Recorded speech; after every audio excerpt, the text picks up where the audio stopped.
कपिल देव कैसे बने थे भारत के पहले जेन्युइन फास्ट बॉलर।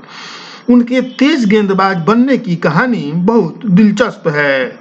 वैसे तो रोटी भारतीय भोजन का अभिन्न हिस्सा है, लेकिन यही रोटी उनके फास्ट बॉलर बनने का कारण बन गई थी।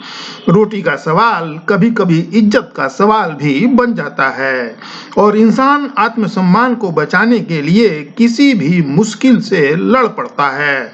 कपिल ने भी कुछ ऐसा ही किया था। नमस्कार, मैं हूं अशोक शर्मा और आप सभी का मेरे YouTube चैनल में स्वागत है। अगर ये वीडियो अच्छा लगे तो कृपया सब्सक्राइब कीजिएगा। आइए जानते हैं कपिल के तेज गेंदबाज बनने की कहानी। ये 1975 की बात है। कपिल देव तब सिर्फ 16 साल के थे। ऊंचा कद, छरहरा शरीर, देखने में एक संपूर्ण एथलीट लगते थे।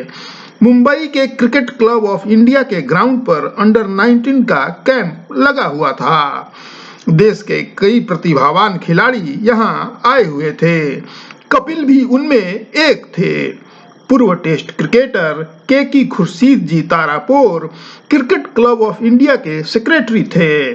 उनकी देख रेख में ही यह कैंप आयोजित हुआ था। कपिल 4 घंटे तक बॉलिंग करते रहे।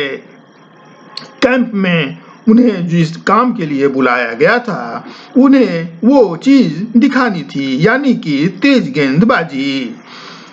4 घंटे तक बॉलिंग करने के बाद कपिल को भूख लग चुकी थी। दोपहर में जब लंच ब्रेक हुआ तो खिलाड़ी खाने पहुंचे। खाना परोसने वाले ने जब कपिल के प्लेट में केवल 2 रोटियां डाली तो कपिल ने उसे टोक दिया। मैं तेज गेंदबाज हूँ, ज्यादा मेहनत करता हूँ, इसलिए मुझे रोटियां और दीजिए।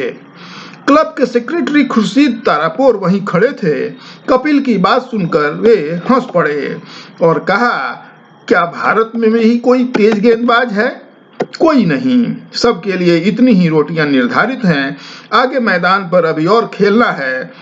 ये बात सुनकर कपिल को बहुत तकलीफ हुई। तारापुर की बात कपिल को चुभ गई, उनके आत्मसम्मान को चोट लगी, तो उन्होंने उसी समय ठान लिया कि अब ऐसा तेज गेंदबाज बनकर दिखाऊंगा जिससे परिचय देने की कोई जरूरत ना पड़े।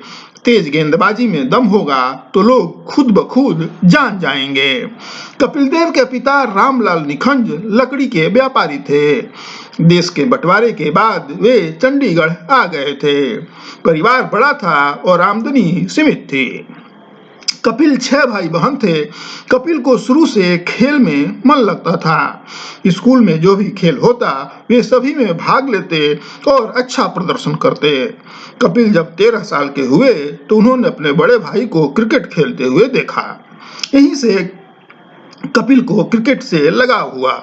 कपिल की माँ उन्हें कहती थी, मक्खन रोटी खाएगा तभी तो खेलने की ताकत आएगी।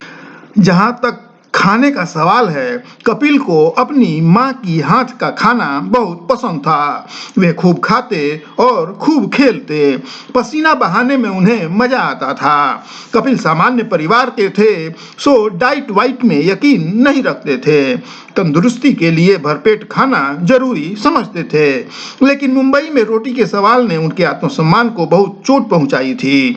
वे तेज गेंदबाज बनने के लिए जी तोड़ मेहनत करने लगे, लेकिन ये काम बहुत आसान नहीं था। भारत में उस समय तेज गेंदबाजी के लायक कोई पिच नहीं थी और कोई ये बताने वाला भी नहीं था कि तेज गेंदबाजी कैसे करनी चाहिए। उस जमाने में कोच भी नहीं होते थे। लेकिन कपिल ने अपनी मेहनत और जिद से अकेले ही सब कुछ हासिल किया और असंभव को संभव कर दिया। वे तेज गेंदबाज के रूप में उभरने लगे। घरेलू क्रिकेट में उनकी चर्चा होने लगी। तब तक कपिल 18-19 साल के हो चुके थे। अप्रैल 1978 में दिल्ली के फिरोज शाह कोटला मैदान में एक बेनिफिट मैच आयोजित किया गया था। भारत के पूर्व क्रिकेटर अब्बास अली बेग के सहायतार्थ ये मैच आयोजित था। इस मैत्री मैच को खेलने के लिए Ian Chappell, David Hookes, Conrad Hunt, Zaheer Abbas, Majid Khan, Imran Khan जैसे दिग्गज खिलाड़ी आए हुए थे। कपिल देव को भी ये मैच खेलने के लिए बुलाया गया था। कपिल ने अपनी तेज गेंदबाजी से सभी दिग्गजों को बहुत प्रभावित किया। इयान चैपल ने कहा, भारत को पहला वास्तविक तेज गेंदबाज मिल गया है। इमरान खान ने भी पहली बार कपिल को यहीं देखा था। जब उन्होंने कपिल की पहली गेंद खेली तो वे गेंद की तेजी और स्विंग को देखकर हैरान रह गए। तभी उनके मन में यह बात आई थी कि यह तेज गेंदबाज बहुत आगे जाएगा। कपिल ने माजिद खान और कॉनराड हंट का आउट कर अपनी प्रतिभा को साबित किया था। इस मैच के 5 महीने बाद ही कपिल भारतीय टेस्ट टीम में चुन लिए गए। भारतीय क्रिकेट टीम को पाकिस्तान का दौरा करना था। पाकिस्तान में जब कपिल पहला टेस्ट मैच खेल रहे थे तो पाकिस्तान के सलामी बल्लेबाज माजिद खान और सादिक मोहम्मद को पहले ओवर के बाद ही हेलमेट मंगानी पड़ी थी। ये भारतीय गेंदबाजी के लिए एक क्रांतिकारी घटना थी। पहली बार दुनिया में भारत के किसी गेंदबाज के सामने किसी विपक्षी खिलाड़ी को हेलमेट पहनने की नौबत आन पड़ी थी और कपिल ने यहीं से मुनादी कर दी कि भारत के पास अब एक तेज गेंदबाज हो गया है। 25वें टेस्ट मैच में कपिल ने अपना 100 विकेट पूरा किया था। 100 विकेट लेने के बाद वे तारापुर से मिलने के लिए गए थे और उन्हें इस बात के लिए धन्यवाद दिया था कि उनकी प्रेरणा से ही वे इस मुकाम तक पहुंचे हैं। उन्होंने तारापुर से कहा, आपके सवाल ने ही मुझे तेज गेंदबाज बनने के लिए प्रेरित किया था और आज मैं इस मुकाम पर हूं। तो ये थी कपिल देव के तेज गेंदबाज बनने की कहानी। आज बस इतना ही, मुझे दीजिए इजाजत। नमस्कार।